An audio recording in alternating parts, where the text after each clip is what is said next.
Welcome to Privacy News Online Weekly News. My name is Brian Tong and I'm your host. As the battle to set 6G standards begins, UK spy agency warns China seeks to control the global operating system. While 5G is still being rolled out in many areas, including where I live, some governments are already rushing to set 6G standards, and China is at the head of that pack. U.S. Senator Mark Warner, a Democrat who chairs the Senate Intelligence Committee, said 5G was the wake-up call, the holy crap moment. China is setting the standards for the future. Key battles for privacy in the future will take place in apparently humdrum meetings of experts where the minutiae of future digital standards are agreed. Now, if we want our hard-won privacy to be preserved when we use exciting new technology like 6G, it's important that people stand up for it now as the next set of rules for the digital world are being drawn up.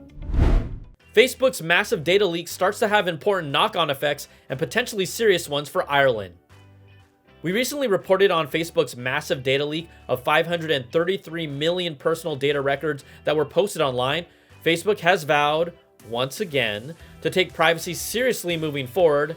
Okay, now while we have heard this all before, this time they may not have a choice in the matter, especially in Ireland. Digital Rights Ireland are commencing a mass action against Facebook on behalf of users who have been affected. The DRI has also filed a complaint on behalf of individuals whose personal details were leaked by Facebook with Ireland's Data Protection Commission. However, as Privacy News Online has noted, the DPC has opened a number of investigations into Facebook in the past and yet has failed to impose any fines as a result. All right, let's go to the latest cybersecurity news from Josh, our correspondent from Intego. Here are this week's top cybersecurity stories, brought to you by Intego. A new remote access Trojan is spreading via email attachments. Dubbed Toxic Eye, the malware uses Telegram as a secure communication channel. Like most rats, Toxic Eye can spy on victims by logging keystrokes, activating the victim's mic and camera, stealing clipboard contents, and more. Meanwhile, a password manager with more than 370,000 users fell victim to a serious attack. Malicious actors compromised the password state password manager's update mechanism, injecting backdoor malware capable of stealing the very same passwords that users were trying to protect. If you use password state, scan for malware and reset your passwords. P&O fans can stay safe from these threats with Intego's Mac or Windows protection software. For a special discount, use the link in the episode description. That's it for now. Back to you, Brian. Thank you, Mr. Josh, for all of that as usual. Now let's get back to serving you more of that privacy news.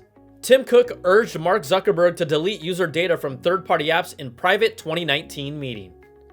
In July of 2019, Apple CEO Tim Cook urged Facebook CEO and founder Mark Zuckerberg to delete all user data Facebook collected from third-party apps.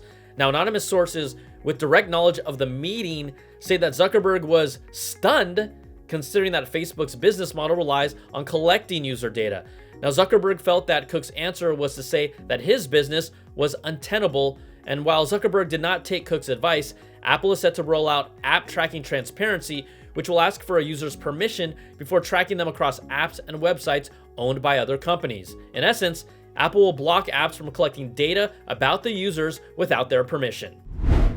EU unveils proposals for wide-ranging AI regulation with a global reach, and facial recognition systems flagged up as high risk. The European Commission has unveiled proposals for what it terms new rules and actions aiming to turn Europe into the global hub for trustworthy artificial intelligence, with the hope that the new regulation will set standards for AI as the GDPR set them for privacy. Of particular interest was this comment in the questions and answers document provided by the EU Commission. It's important to note that these are just the first steps towards passing legislation regulating AI in the EU and beyond. As is usual, the European Parliament and EU nations will need to come up with their own proposals based on the Commission's draft.